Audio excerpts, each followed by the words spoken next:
আপনি প্রথমেই এই ভয়েসটি শুনুন। আপনি ভিডিও বানাতে চাচ্ছেন, তবে নিজের ভয়েস ব্যবহার করতে চাচ্ছেন না?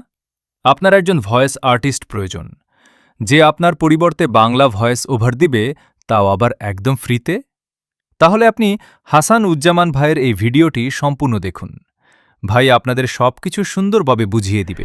এআই দিয়ে কতটা বাস্তবসম্মত বাংলা ভয়েস জেনারেট করা যায় সেটা আপনি এই ভয়েসটি শুনে বুঝতে পারছেন। মনে হচ্ছে যে একদম মানুষের কণ্ঠ। আপনারা কিভাবে একদম ফ্রিতে টেক্সট থেকে ভয়েস জেনারেট করবেন, বাংলা ভয়েস ওভার কীভাবে করবেন, এই সব কিছু দেখব আজকের এই ভিডিওতে। আমরা টেক্সট থেকে ভয়েস জেনারেট করার জন্য 11 ল্যাবস ইউজ করব। আপনি যদি পিসি দিয়ে ইউজ করতে চান তাহলে যে কোনো একটি ব্রাউজার থেকে 11 ল্যাবস ওয়েবসাইটে চলে আসবেন। আবার আপনি চাইলে ফোন দিয়ে যে কোনো ব্রাউজার থেকে ইউজ করতে পারেন। আবার আপনি চাইলে প্লে স্টোর থেকে 11 ল্যাবস এআই ভয়েস জেনারেটর এই অ্যাপটি ইনস্টল করে তারপর ইউজ করতে পারেন। অ্যাপটি ইনস্টল করার পর এই অ্যাপটি ওপেন করব। অ্যাপটি ওপেন করার পর এরকম দেখতে পারবেন। আপনাকে এখানে প্রথমেই একটি অ্যাকাউন্ট সাইন ইন করতে হবে। এখানে দেখতে পাচ্ছেন যে সাইন ইন উইথ গুগল, এখানে ক্লিক করব। আপনার ফোনে থাকা সকল জিমেলগুলো এখানে শো করবে। আপনি যেই জিমেল দিয়ে অ্যাকাউন্ট তৈরি করতে চাচ্ছেন জাস্ট ওই জিমেলটি সিলেক্ট করে দিবেন। এখান থেকে এগ্রি অ্যান্ড শেয়ার ক্লিক করি। এখন দেখতে পাচ্ছেন এজ কনফার্মেশন। আপনার যদি 18 বছরের বেশি হয়ে থাকে তাহলে এখান থেকে I am 18 or older select করে দিবেন। যদি 18 বছরের কম থাকে তাহলে নিচেরটা সিলেক্ট করে দিবেন। আমার যেহেতু 18 বছরের বেশি সেজন্য আমি আই এম 18 এটা সিলেক্ট করে দিব। এখান থেকে ইউটিউব সিলেক্ট করে দিব। তারপর এখান থেকে কন্টিনিউ ক্লিক করি। উপর থেকে ট্রাই ক্রিয়েটরের পাশে দেখতে পাচ্ছেন যে প্রোফাইল ফটো, এখানে ক্লিক করব। এখানে দেখতে পাচ্ছেন যে 10,000 ক্রেডিট ফ্রিতে দেওয়া হয়েছে। এই 10,000 ক্রেডিট দিয়ে আপনি অনেকগুলো ভয়েস জেনারেট করতে পারবেন। বলা যায় যে আপনি অনেক মিনিট ভয়েস জেনারেট করতে পারবেন। আমরা এখান থেকে ব্যাক করব। এখন আমরা দেখব আপনারা কিভাবে টেক্সট থেকে ভয়েস জেনারেট করবেন। তার জন্য উপর থেকে ক্রিয়েট নিউ এখানে ক্লিক করি। এখান থেকে টেক্সট টু স্পিচ এখানে ক্লিক করি। এখানে আপনার নিজের মতো করে কিছু লিখে দিতে হবে। তো আমরা এটা করার আগে এখান থেকে এটা ক্লোজ করি। ওকে, এখানে দেখতে পাচ্ছেন যে ভয়েস আর্টিস্ট রয়েছে, এখানে ক্লিক করব। উপরে দেখতে পাচ্ছেন যে সার্চ আইকন, এখানে ক্লিক করি। এখানে আমি টাইপ করব BUNTY, বান্টি লিখে সার্চ করব।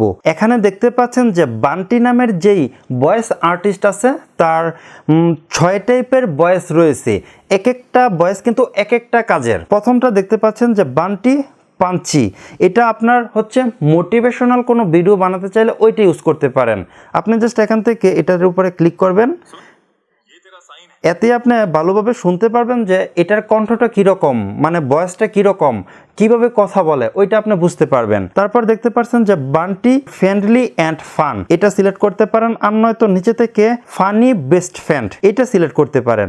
মানে এখানে দুই টাইপের আপনার বান্টি যে ফানি কোনো ভিডিও বানাতে চাইলে আপনি এই দুই টাইপের ভয়েস ইউজ করতে পারেন। তারপর হচ্ছে আপনি যদি কোনো রকম নর্মাল কোনো ভয়েস জেনারেট করতে চান সেক্ষেত্রে আপনি এখান থেকে স্মার্ট ফ্রেন্ডলি অ্যাসিস্ট্যান্ট যেটা আছে একদম নিচের যেটা, এটা সিলেক্ট করে দিবেন। তারপর নিচে থেকে সিলেক্ট ভয়েসে ক্লিক করব। এখন দেখতে পাচ্ছেন যে উপর থেকে ভয়েস আর্টিস্টটা সিলেক্ট হয়ে গেছে। এখন আপনি যেই টেক্সট থেকে ভয়েস জেনারেট করতে চাচ্ছেন ওই টেক্সটটা এখানে লিখে দিবেন। আমার এখানে কিছু লেখা আছে, আমি যেমন এই লেখাটুকু এখান থেকে কপি করি, তারপর এখানে চলে আসি। এখানে আমি এটা পেস্ট করে দিব। এখানে আমি যেই লেখাটুকু দিয়েছি এই লেখাটুকু থেকে ভয়েস জেনারেট করার জন্য 266 ক্রেডিট আমার কাছ থেকে কেটে নেওয়া হবে। এখন আমরা জেনারেটে ক্লিক করি। এতে আমাদের কয়েক সেকেন্ড অপেক্ষা করলেই আমাদের ভয়েসটা জেনারেট হয়ে যাবে। এখন দেখতে পাচ্ছেন যে প্রায় জেনারেট হয়ে গেছে। আমরা অপেক্ষা করি। আপনি ভিডিও বানাতে চাচ্ছেন, তবে নিজের ভয়েস ব্যবহার করতে চাচ্ছেন না? আপনার একজন ভয়েস আর্টিস্ট প্রয়োজন, যে আপনার পরিবর্তে বাংলা দেখতে পাচ্ছেন যে খুবই সুন্দরভাবে কিন্তু ভয়েস জেনারেট হয়ে গেছে। আমাদের ভয়েসটি ডাউনলোড করার জন্য এখান থেকে যে আপলোড আইকনটা দেখতে পাচ্ছেন এটার উপরে ক্লিক করব। এরকম একটি নোটিফিকেশন আসবে, আমরা এটাকে ক্লোজ করে দিব। আমরা আবার এই আইকনের উপরে ক্লিক করব। নিচে থেকে সেভ অডিও ক্লিপ এখানে ক্লিক করি। তারপর আপনার ফোনে চলে আসবে। এখন আপনি কোন জায়গাতে আপনার ভয়েসটা সেভ করতে যাচ্ছেন আর কি নাম দিতে যাচ্ছেন সেটা এখানে দিয়ে দিবেন। জাস্ট আমি এটা নাম দিয়ে দিয়েছি। এখান থেকে সেভে ক্লিক করি। এতে আমাদের ভয়েসটা সেভ হয়ে যাবে। আশা করি আপনারা বুঝতে পারছেন যে কিভাবে 11 ল্যাবস দিয়ে একদম ফ্রিতে কিভাবে এআই ভয়েস জেনারেট করবেন। ভিডিওটি ভালো লাগলে অবশ্যই লাইক করে দিবেন, আর এই চ্যানেলে নতুন হয়ে থাকলে চ্যানেলটি সাবস্ক্রাইব করে দিবেন। তো আজ এ পর্যন্তই, দেখাবো না কোনো ভিডিওতে। আল্লাহ হাফেজ।